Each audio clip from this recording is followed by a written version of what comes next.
Hello po. Ngayon ay magluluto tayo ng pork barbecue inapan. At ang mga sangkap sa pagmamarinate ay karne ng baboy, ketchup, garlic, onion, oyster sauce, soy sauce, calamansi juice at chili flakes.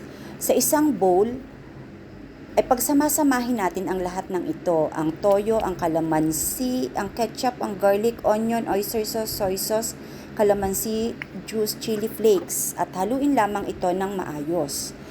At i-marinate natin ng 1 hanggang 2 oras. At kapag mainit na ang kawali, pwede na tayong mag-umpisa ng pagpiprito hanggang sa matapos. Ngayon, ilagay natin ang pinagbabada ng karne sa kawali.